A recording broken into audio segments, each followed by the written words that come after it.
Joining me now to discuss the watchdog on Wall Street, Chris Markowski. Thanks so much for being with us. It's great to have you. Hello, how are you? Great, thank you. So the COVID emergency is over. Student loan debtors are most likely going to have to get used to making payments again. What are your thoughts on this, Chris? Do you believe Biden ever sincerely thought he could deliver this? Because I definitely had my doubts. I have my doubts, but I also have my doubts whether or not Biden's actually even running the show to some degree. I mean, from what I've heard, it's, no one gets to talk to him, no one gets to speak to him. It's mostly his handlers. If anybody thinks that he's working behind the scenes in regards to this debt ceiling deal, you're crazy. It's just not the case.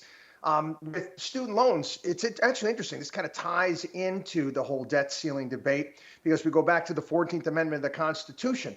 And here's the President of the United States saying, hey, listen, we don't have to pay back this bill.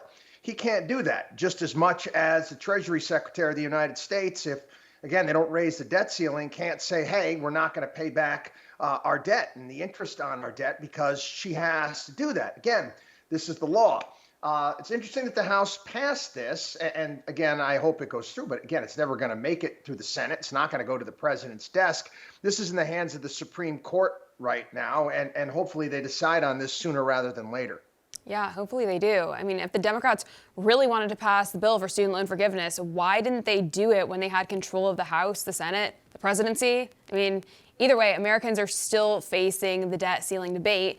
And we're 5 days away from what Janet Yellen has been screaming about. What are the implications for the U.S. economy if a deal is not reached? Well, again, I find that hard to believe. They always kind of go up until the end. Maybe it might extend a little bit. You're going to have all sorts of stories out there because it sells. It's great headlines. Sky's going to fall, world's going to end, debt ceiling is not reached, millions of people out of work, cats living with dogs, anarchy. It doesn't always turn out that way. I mean, they love scaring everybody and pushing everybody into all of these apocalyptic type of scenarios. The sun's going to come up. Everybody's going to get up and go to work the next day.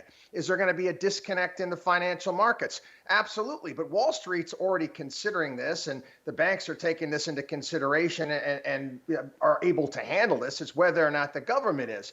More than likely, if it does go a little bit longer than expected, your government workers, a lot of government workers are going to get a paid vacation because they're going to stop getting paid. And then they're going to be furloughed for a period of time until they do figure it out. Then they're going to come back to work and get back pay.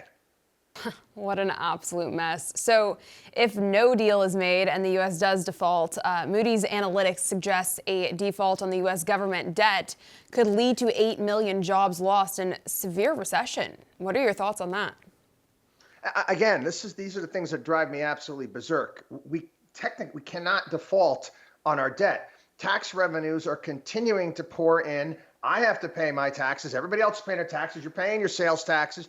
Income taxes are being collected. There's more than enough money to pay interest on the debt. Janet Yellen, her job is to prioritize, and by law, that money has to be paid. Yeah, it does indeed. So I'm just trying to wrap my head around why it's so hard for them to make these budget cuts. I mean, off the top of my head, I can think of stopping all foreign aid, stopping pet projects like the Michelle Obama hiking trail, stop subsidizing big pharma, lower government salaries and pensions. I mean, why doesn't the government want to make the necessary cuts when the risks are so high? What is the goal here? Again, and one of the things that people need to understand, they're not cutting anything. They see that's where we don't use language properly. They say they're making cuts. No, each and every one of these government programs has automatic spending increases packed into the cake, meaning next year it gets 2% more, 3% more. All they want to do is to hold the spending above at 1%. So there's not a single program that's being cut. There's not going to be any cuts anywhere. They're just reducing the rate of spending. For all our viewers asking where One America News is heading in the future, we would like to introduce you to OAN Live.